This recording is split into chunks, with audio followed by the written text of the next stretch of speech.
मध्य प्रदेश कांग्रेस कार्यालय में आयोजित संयुक्त पत्रकार वार्ता में पूर्व मंत्री जयवर्धन सिंह, विधायक ऋषि अग्रवाल, विधायक देवेंद्र पटेल ने विभिन्न विषयों को लेकर सरकार पर गंभीर आरोप लगाए। विधायक जयवर्धन सिंह ने स्वास्थ्य विभाग में 943 करोड़ के कथित महाघोटाले का खुलासा किया। उन्होंने बताया कि विभाग ने विधानसभा में 68,000 पन्नों का रिकॉर्ड प्रस्तुत किया, जिनके प्रारंभिक अध्ययन में सामने आया कि 7 करोड़ की आबादी पर 12.84 करोड़ जांचें दिखाकर फर्जी बिल बनाए गए। एक ही व्यक्ति की 2 कंपनियों को अलग अलग नाम से टेंडर दिया गया। एक ही टेस्ट के अलग अलग रेट लगाकर भारी लूट हुई। 0% जीएसटी वाली स्वास्थ्य सेवाओं पर 18% जीएसटी वसूला गया। ब्लॉक अस्पतालों, सीएचसी और पीएचसी में जमीन पर जांच किए बिना फर्जी रिपोर्टें बनाई गईं। उन्होंने कहा कि ये वही कंपनी है जिस पर ईडी और इनकम टैक्स की कार्रवाई हो चुकी है और मालिक जेल जा चुका है। फिर भी भाजपा सरकार ने जुलाई 2025 में इसे 1 वर्ष का एक्सटेंशन दे दिया।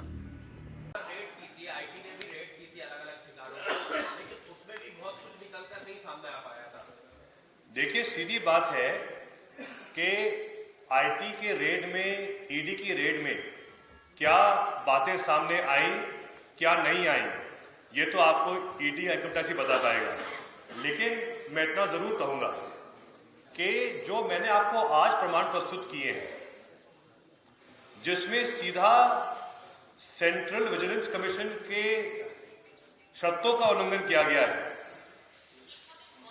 इसमें आप को मैं एक और ये दिखाऊंगा।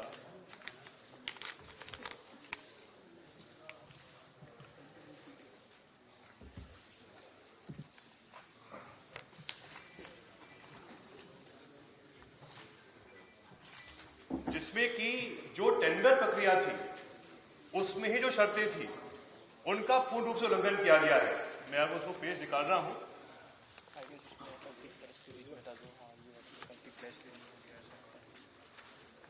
और जैसा मैंने कहा, हर टेंडर में कभी भी जो दोनों उसमें जो दावेदार हैं वो कैसे तय कर सकते हैं, क्योंकि हर टेंडर में पहले से ही कहा जाता है कि जो भी टेंडर लगा रहे हैं उनकी मिली भगत नहीं होनी चाहिए, उनके बीच में कोई सौदा पूर्व से ना हो।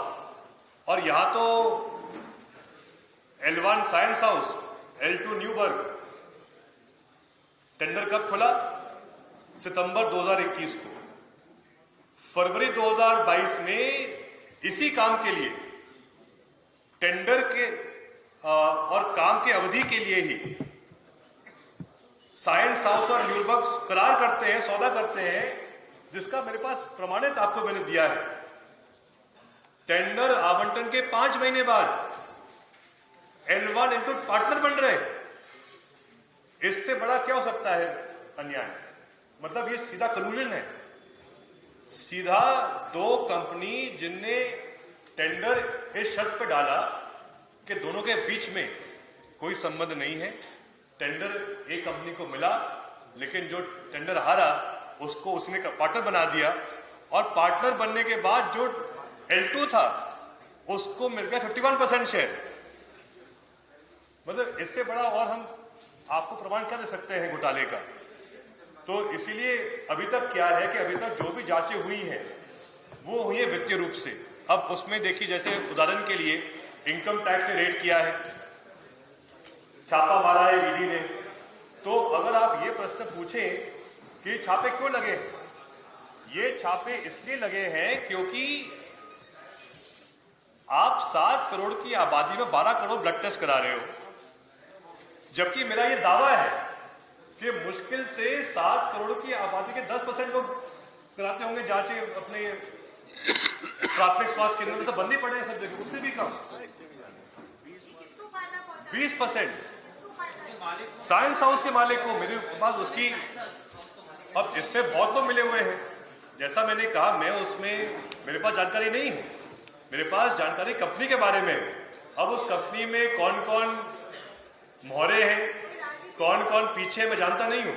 लेकिन ये बातें अब आगे सामने आने वाली है, क्योंकि हमने भी तय किया है कि इस मुद्दे को यहाँ नहीं छोड़ेंगे। मैं भी इस विषय को लेकर माननीय मुख्यमंत्री जी को पत्र लिखूंगा, और अगर उनके सर पे कार्रवाई नहीं होगी तो फिर उसके आगे हम ये मांग करेंगे, चाहे ईओडब्ल्यू से करनी हो, चाहे लोकायुक्त से करनी हो चाहे पीएमओ से करनी हो। लेकिन क्योंकि मामला स्वास्थ्य विभाग का है, जिस प्रकार की दुखद घटनाएं मध्य प्रदेश में हुई हैं, चाहे मामला फर्जी दवाई का हो या मामला जो बिल्कुल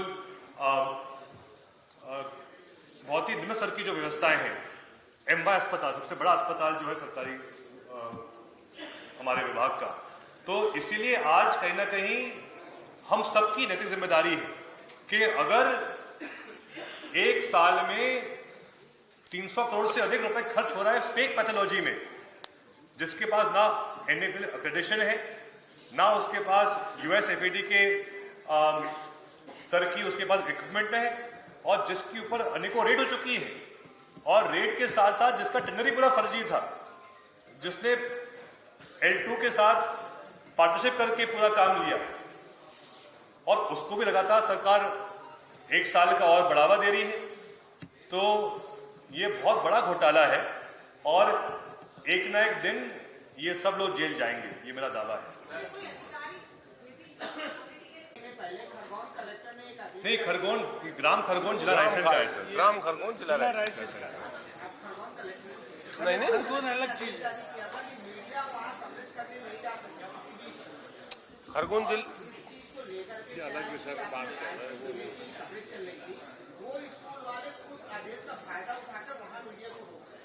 बिल्कुल जी, ये आपने बिल्कुल सही पॉइंट कहा है। कहीं ना कहीं ये जो रायसेन में वीडियो आए हैं, इससे कहीं ना कहीं ये बात डर पहुंचा है सभी अधिकारियों में कि भाई ऐसा कहीं और भी फिल्म हो जाए।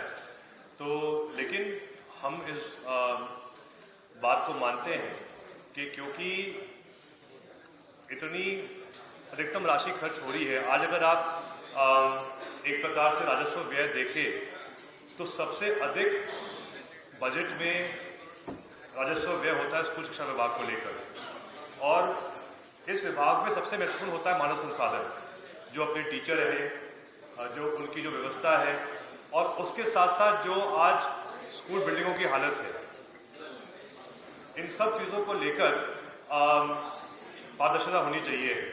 और जो ये बहुत ही गंभीर वीडियो सामने आए हैं रायसेन जिले के, इस पूरे घटना के बाद, चाहे बात खरगोन जिले के अन्य जिलों की हो, कहीं ना कहीं घबराहट हो रही है अधिकारियों में कि ऐसी और बातें और इनकी पोल ना खुल जाए। ठीक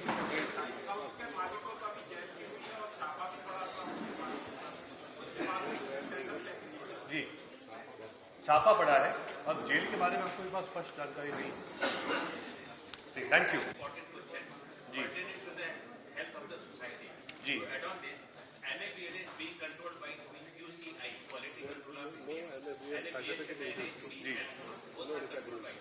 There is a clear-cut provision of West Kolkata High Court on 15th May 2018 that pathological tests cannot be carried out without the total signature, original signature of the doctors, not less than the degree of MD. So my question is that this science office, whatever the name is, has carried out the pathological test fitting authorized and approved signature at doctor's MD level, or number two, there is a Ministry